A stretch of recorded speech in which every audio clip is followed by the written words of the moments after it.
સાણંદમાં વિશ્વ હિન્દુ પરિષદ દ્વારા સંત સંમેલન યોજાયું। વાડીનાથ મહાદેવ કાણેટી ખાતે સંત સંમેલન યોજાયું હતું। કેન્દ્રીય માર્ગદર્શન મંડળના સંતની ખાસ હાજરીમાં ધર્માચાર્ય અખિલેશ દાસજીએ ખાસ હાજરી આપી હતી। મહામંડલેશ્વર જાનકીદાસજી બાપુ પણ હાજર રહ્યા હતા। 3 જિલ્લાના 25 થી વધુ સંતો મહંતો પણ હાજર રહ્યા હતા। વાડીનાથ મહાદેવના સાનિધ્યમાં સંતોનું ચિંતન કાર્યક્રમ યોજવામાં આવ્યો।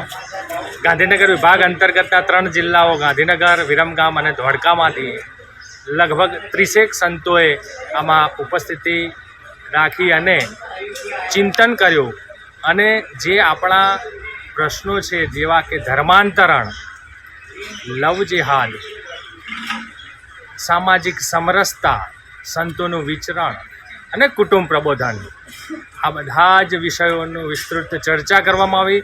બધા જ સંતો દ્વારા પોતાના ભાવ પ્રતિભાવ રજૂ કરવામાં આવ્યા।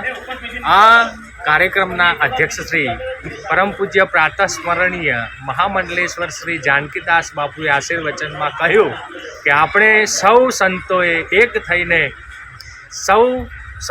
એક થઈ અને વિચરણ કરે, હિન્દુ સમાજનું જાગરણ કરે, નાત જાતના ભેદભાવો દૂર કરી હિન્દવા સહોદરા સર્વેની ભાવનાને જાગૃત કરીને સૌ વિચરણ કરે, આવું સુંદર મજાનું એમના દ્વારા પ્રમુખ સ્થાનેથી આશીર્વચન પ્રાપ્ત થયા।